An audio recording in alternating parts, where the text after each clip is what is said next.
The Big West was a blast last year. We had UC San Diego go on their historic run just 4 years after transitioning to Division I level, go to the NCAA tournament and nearly knock off Michigan in the first round. You had UC Irvine go to the NIT championship, but now, after those two teams elevated the conference to 12th overall in Ken Palm, which was the best it's been in many years, we are now facing the ever-changing turnover and turmoil that is really just hurting non-power conferences across the country. We had Eric Olin leave UC San Diego to take over the job at New Mexico after Patino left.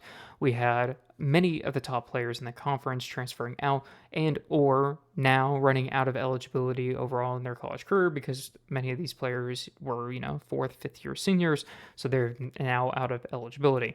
However, teams are already starting to build out their rosters next year. The transfer portal has officially closed, so now we're still in that era of recruiting. There is over 2,800 players that enter the transfer portal, so there's plenty of guys to pick from for these teams to rebuild from. There's one team in particular I want to highlight today, and that team is UC Santa Barbara. Joe Pasternack's done a phenomenal job in 8 seasons at the helm for them. He has had 6 20-plus win seasons. He's never finished below 500. He made the NCAA tournament twice as the 12th and 14th seed.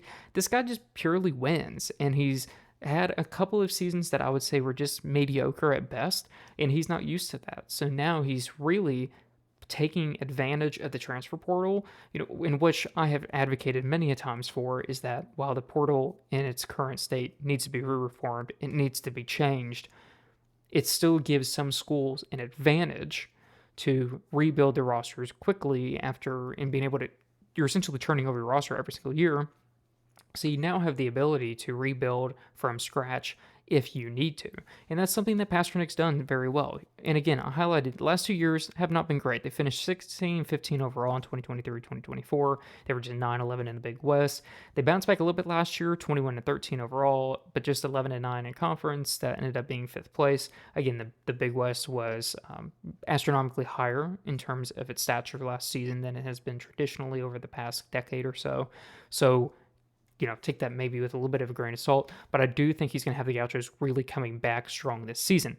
They lost 6 players in the portal. They lost Chris Mitchell, Cole Anderson, Errol Bland, Ben Schultzberg, Keeves Turner, and Bryce Howard. So really, out of those 6 players, only 2 of them really played consistently and had meaningful rotation minutes. You can argue 3, but let me get to that here in a second. Cole Anderson averaged 8.9 points, 1.9 rebounds, and 1 assist per game. He has not committed anywhere yet. Deuce Turner, which is Keeves Turner, Deuce averaged 9.6 points, 1.8 rebounds, 1.4 assists per game last year. Those 2 guys were the main ones. Ben Schultzberg had transferred to Murray State. He played pretty consistent minutes overall in the rotation, but he only averaged 3.8 points, 1.8 rebounds, 1.5 assists. I'm going to do a whole separate video on Murray State and how they're absolutely just loaded in the portal. But anyway, so Ryan Miller's doing a great job there. However, they also lost Steven Swenson, who was their top scorer. He was averaging 13.4 points per game. They lost Kenny Photo. He was averaging 11.8 points per game. And Max Morrell, who's playing meaningful minutes and averaging 5.5 points per game, all 3 due to ineligibility. So really, in the grand scheme of things, the portal only really hurt, in my opinion, 2 players. I think Ben Schultzberg had a high ceiling, and I think he's going to do well at Murray. Really, just though, looking back at who contributed last season the most, really they just lost 2 guys in the portal. So in hindsight, really not terrible. However, when you add in the 3 extra guys that are now gone due to ineligibility, it becomes all of a sudden a little bit of a different talking point. Because really the only returning player that finished in the top 5 of scoring for them was Jason Fonnette II. He averaged 9.9 points, 6 rebounds, 2.7 assists per game. He shot 41.6% overall, 31.8% from deep. So this is a very, very high caliber guy that they're going to rely on next season. He was only a sophomore. So really, in this day and age, I'm shocked he didn't enter the portal because that's just what's happening across the board. But really kudos to the whole team here in being able to retain that kind of player because he's going to be huge for them, as I assume he's going to take a huge step forward his junior year because he's going to kind of form into being, well, really truthfully one of the top guys that's going to have to score for them next season. So while the portal does take away a lot of players, good coaches know how to rebuild. And Pasternack is doing a good job at rebuilding this one. Evan Mia, if you don't follow him, he's a statistician that does a lot of college basketball stats across the board. He has UC Santa Barbara ranked as the 3rd best transfer portal gets so far. Again, so far, ton of time to go and a lot of recruiting going on. People are committing every single day, all hours of the day. So, but at this point in time, he's ranking them third best among the non-power conferences.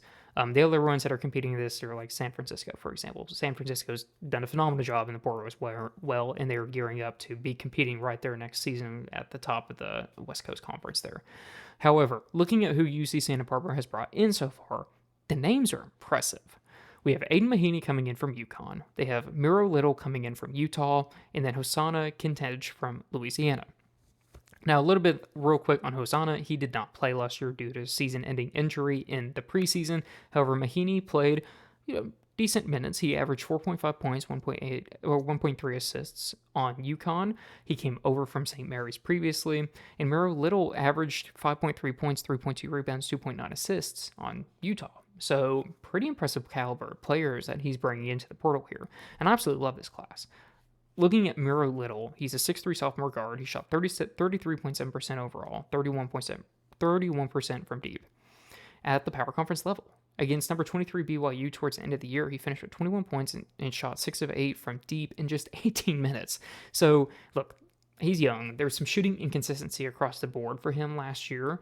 However, if he can take that step forward, because he was able to do this as just a sophomore at the power conference level, you bring him down to the Big West, which again, still pretty good conference, not exactly like a low-end conference by any means, but you put him in this kind of level of talent pool, he's going to take off. So really, I think, in my opinion, he's going to be immediately one of the go-to guys for them next season. Aiden Mahaney actually started, like I mentioned, he started out at St. Mary's. His first 2 years, he dominated. As a freshman in 2022-2023, he finished averaging 13.9 points, 2.1 rebounds, and 2 assists per game.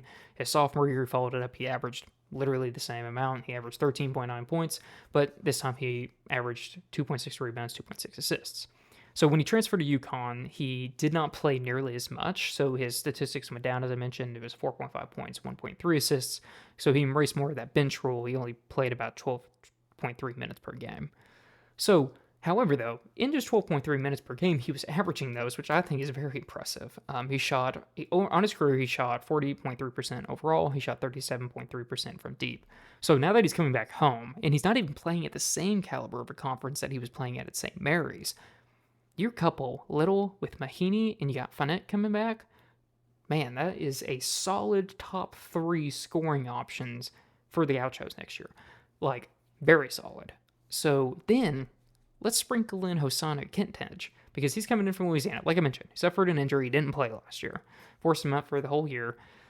But he's coming in where he transferred to Louisiana the year prior, and he put up 11.9 points, 6.5 rebounds, 1.9 assists, and 1.2 steals. For a big guy, because he's about 6'9", for a big guy, he actually plays really good defense, not necessarily playing the traditional 5. So because he averaged 6.5 defensive rebounds, notably 2.7 offensive rebounds. Very active on the glass. He's not a three-point threat. He's just 1 of 3. But you brought in Mahaney, you brought in Little, and you already have Fournette coming back to next season. You don't necessarily need your big guy sitting out, taking threes, popping threes. You don't need to play a 5-out offense. You're going to have Kintedge kind of come down and lock you down at that 4 or 5 position, really giving them the height that they need coming in off this. He shoots 56.2% overall. Very solid finisher around the rim. I think if you get him to take a little bit of another step forward, hopefully, I don't know too much, obviously, about the situation around the injury, but if he can bounce back from that injury, kind of return to that form, because you know how sometimes it takes people a little bit of time to get back and fully recover from their injuries, especially with it being season ending. You need to hope that he can return to that same form he had at Louisiana, and he's going to be a really tremendous pickup for UC Santa Barbara. So needless to say, the offseason is still very young for them. However, the fact that they're doing this already, and they still have a whole roster to build out, I got a lot of hope for UC Santa Barbara next year. And we're going to do a full deep dive on them once they have finished and completed their roster, so stay tuned for that. If you want to watch out for that, make sure to subscribe down on YouTube below, or subscribe to our weekly newsletter on Substack. Either way, you're going to get that information up front. But this is going to be a team that, in my opinion, early on at this point in time, it's just May 4th, as of my recording this, They are going to be a contender in the Big West next year. I fully believe that, so make sure to keep an eye on them and see how Pasternack and his company continues to build out this roster.